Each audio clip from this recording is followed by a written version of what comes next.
Welcome to the Sports Entrepreneur Show powered by the Ninja Zone, the only podcast for sports entrepreneurs that gives you an inside look into what it takes to turn your passion for sports into a business. Hello everyone, I'm Scott Rudisell and welcome to the Sports Entrepreneur featuring Casey Wright and powered by the Ninja Zone. Our weekly dose of inspiration comes from your host Casey Wright's own Instagram page, and you can follow her on Instagram at CaseyWrightNZ. This week's quote is by Nelson Mandela, and it's so fitting for today's podcast. And as we let our own light shine, we unconsciously give other people permission to do the same. This week's episode of The Sports Entrepreneur features Casey discussing the one thing employees really want. And while I would love to provide the communication to you as to what it is employees really want, I will let Casey provide that communication to you. It's her podcast after all. Enjoy the show, and I'll be back at the end to communicate a recap. Good morning, sports entrepreneurs. Well, I guess it may not be the morning for you, but it is for me. It is 6:01 a.m. here in beautiful Indianapolis, and I snuck downstairs to record this podcast before my whole family wakes up. So I am excited about today's episode. I actually talked about this a little bit when I was speaking over the weekend, and really gathered several, let's just say, key points, kind of distinctions that we made together as a group. And it was interesting because we started with just drawing out what we don't like about what we have currently with our, employee situation. I would say for, let's just say, 80% of leaders and companies, and that's my percentage, not like, I don't know, some poll, but staff and people, just people in general, is typically going to be a leader's biggest challenge or a company's biggest challenge, whether that be finding the right talent, keeping employees happy. Most of our headaches revolve around people. And honestly and truly, it's because they're humans, and these are relationships that we need to manage, and that's difficult, right? And we need the tools to be able to do that. So what I did this weekend was I started to just draw out from the crowd what they were experiencing, like what were the headaches. If you say, what's the number one problem in your company, and everybody raises their hand and says staffing, people, what's your biggest headache? Then I wanted to really define what those headaches were. And so I started to ask, what do you not like about your current employee situation? What issues are you having? And I heard a lot of answers like they're lazy, unmotivated, not dependable, lacks initiative. I heard a lot of those types of answers. We can't find good people, or we can't get them to stay. And so we kind of wrote all of these things down on a list, and then we talked about the best employee. Like what does it look like for you to have an excellent employee? And really it's the opposite of those answers, but it's someone who shows up to work on time with a good attitude and shows energy and enthusiasm. We heard this, someone that doesn't want a cookie or a trophy for everything that they do right, which I think is interesting. But anyway, we basically drew out this, what is this great person, this great employee look like? And then I asked the question, all right, so these other people that are unmotivated, lack energy and enthusiasm, are late to work, not dependable. The $1 million question is, well, were they like that when you hired them? So if the answer is yes, then I think the real issue is we need to work on the hiring process, not necessarily the people, right? So everybody, of course, nobody would hire someone like that. But then how did they get that way, right? So the real question is, if they weren't like that when we hired them, but then they became that way, what can we do to keep that from happening? What actions can we take as leaders to make sure that they don't end up that way? So we've really found what works for us. We've found this one golden ticket process that has helped, oh my gosh, eons to eliminate, well, just to raise the level of quality and ownership and enthusiasm in our entire staff.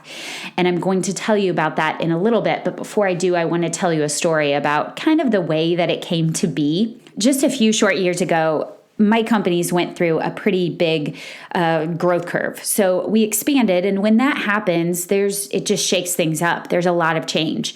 And if there hasn't been change in a lot of years and you put in a lot of change, it really shakes things up, just with people and the way things are done. And the relationship portion of it was really, really tough for me, because for me to be able to grow the company the way that I knew it had the potential to do, I had to, in essence, change where I put my time and attention.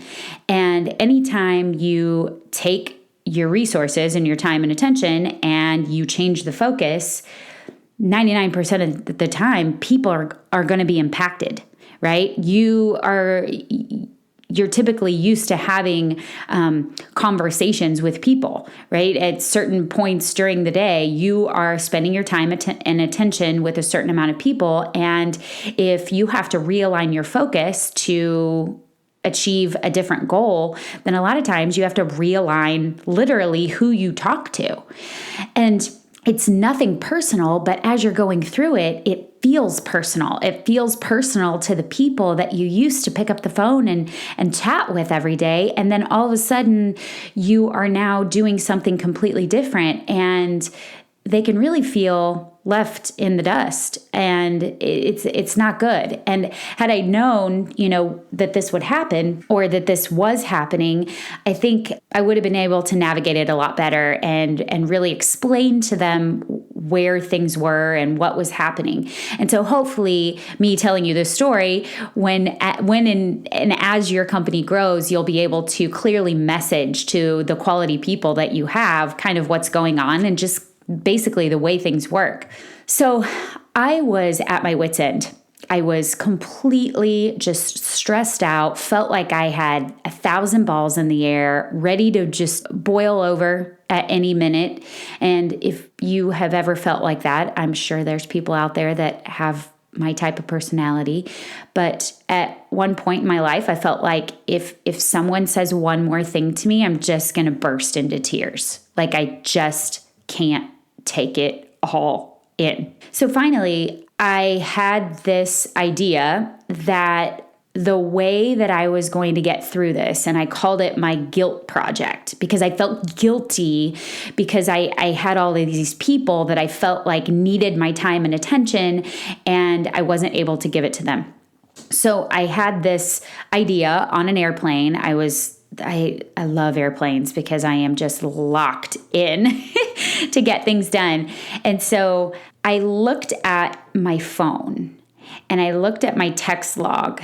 And in that text log, there were 147 unique people that had texted me that period of time. I don't know, maybe it was, I went back, let's say 2 months. I can't exactly remember, but basically 147 different people. Now, that wasn't just my business. That was friends. That was family. That was my kids' friends, neighbors, attorneys, accountants, all, vendor relationships that I'm trying to manage. And I'm thinking, oh my gosh, there's 147. No wonder I was ready to boil over. What am I going to do? So I took that 147 people and I listed them on a piece of paper and listed them out. And then it was a long flight. It actually didn't really take that long. But then next to that, I thought, okay, what is the reasonable frequency? What's the reasonable amount of time that I should be talking to these people? Like, how much do I really need to talk to them? If we could get everything that we need to discuss, what does that look like? And for some people, it was once a week. For some people, it was once a month. For some people, it was once a quarter. But basically, and then you've got, your one-offs. But for the people that need that time and need answers, I'm not just talking about friendly relationships. How are you doing? How are the kids? Like, that was a bonus to what I was trying to get to. I was just trying to get needed answers. I mean, these people actually needed something out of my brain. So I set up these, a system of what we now call in our golden ticket to everything is one-on-ones. And how this applies to our company today is that what employees really want is the same thing that anyone really wants. They want communication. Communication is like the breath of your company. It's the pulse of the company. And depending on your personality, who you are, and how you go about doing things, communication can be really hard. It can seem annoying, unnecessary, reactive, and not productive. But to understand that it is truly the breath of your company and it keeps the level of energy high in your company when you can communicate consistently.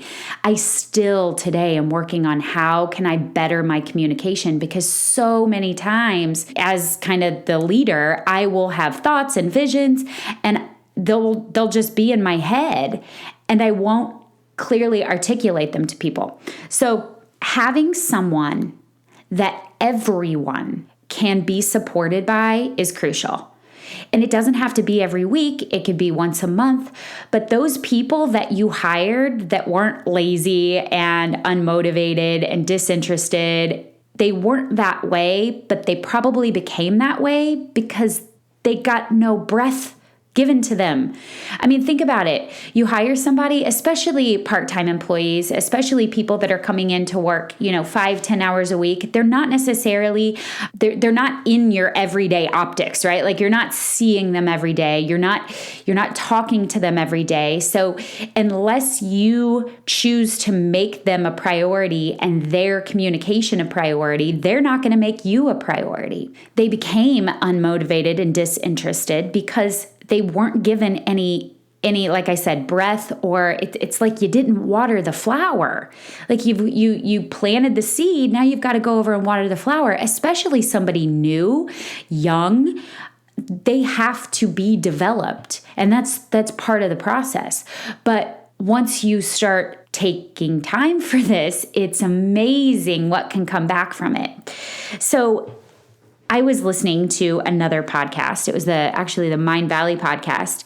And he did a little blurb on what employees want. And he mentioned these 4 categories. And by the way, I don't know who he is. I forget his name. Happiness. I mean, hello. They want to work around people that light them up. I think that's the number one thing, is the people you work with. I think one of the worst questions we can ask our kids right now is, what do you want to do when you grow up? Because it makes them think that they should know when, 1, that job probably doesn't even exist yet. And 2, a lot of times it's not what you do, it's who you do it with and why you do it, right? It's not the what. And so we're already putting bad code in our children's brains by making them think they need to know what they want to do when they grow up. But work around people that light you up. When we went through a big culture shift a couple of years ago, about the same time that we started doing these one-on-ones where everybody had a meeting by a direct support, everybody had a chance to feel heard, everybody had a chance to revisit the outcomes that you set, revisit what their job is. When I say outcomes, it could be their role description, what's expected of them, just a chance to revisit that. But happiness, meaningful work, and meaningful relationships. That's everything. That's what makes me get up in the morning and do what I do. Meaningful work and meaningful relationships. Thank you, Ray Dalio. The other thing they want is growth. If you're not growing, you're dying. And if we're not helping them grow, they're going to die. A lot of times in our jobs, we get satisfaction, we get our validation through the work itself, right? We know when we've done a good job by the results that we see right in front of us. That's really difficult for someone who starts a brand new job. They don't know what they should be looking for. They don't know what those checkpoints are, right? Think video games. They don't really know how do they know when they're doing a good job? When someone gives them a paycheck? That doesn't fly. They want to know they're growing. They want to feel that they have meaning in their work. So telling them why they're doing what they're doing, telling them when you're educating them on how they are doing their job, why this matters to our customer. What are you giving the customer? Or on the other side of the coin, what is this giving to you? What skills are you building by doing this job?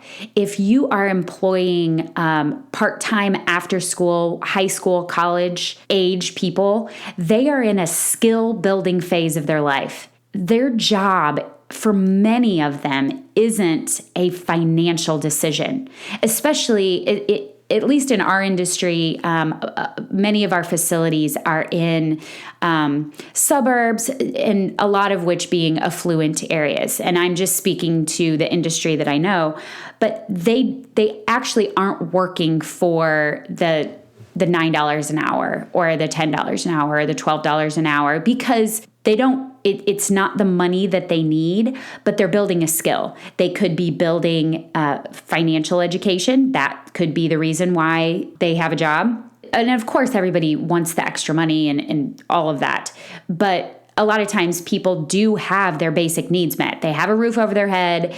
They have good food to eat. And the reason why they get a part-time job is for a different reason. It's to build a skill, to let them know what they're doing, what skill they're building, whether it be project management, customer service skills, or the big one for us is leadership. 90% of our part-time employees work with children, building leadership skills.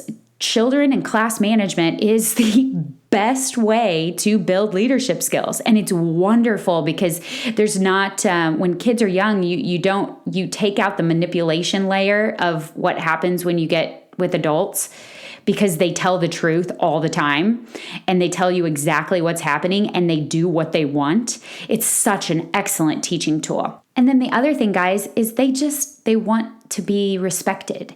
I used to say that I wanted to make sure that I treated my young part-time employees the way that I would want my child to be treated. Oh, another thing that I forgot to mention was feedback. One of the answers that came out of the audience was they need so much feedback. Well, feedback is how you grow. That's literally how you grow. And if we think about it, our young generation right now, our working generation, they were the most coached generation of all time. That was when organized sports really came into play. So they are used to immediate feedback because people wanted them to perform at a high level. You want somebody to perform at a high level, you give immediate feedback. That's how performance is improved. I'm sure that there's a lot of people out there. I mean, I have 3 coaches myself so that I can perform at a higher level because I need somebody to see the things that I don't see. So feedback is huge, and that's a part of that growth. So ultimately, guys, what employees really want is respect and everything that you would want for yourself. Treat them like they have all of the potential in the world. Treat them as if their skill development, their professional development is more important than the job itself, because it is. That will take you from being a manager to a leader. Managers focus on the job that needs to get done. Leaders focus on the people that are getting the jobs done. So I hope this was helpful, guys. I will see you next week. Bye-bye. Did the podcast provide the proper communication to tell you what employees really want? Bingo! They want communication. They want to be heard. They want you to light them up. Casey uses one-on-ones to make sure everyone in her company is heard. The frequency varies depending on how much support an individual may need, but making sure your employees are heard gets the best results. Period. Like what you hear? Leave us a review on iTunes. Like our page, The Sports Entrepreneur, on Facebook. Share the love by sharing our podcast on social media, and help us help others by spreading the word. You can also go to thesportsentrepreneur.com and sign up for our weekly emails with bonus content. Thanks for listening. We'll be back next week.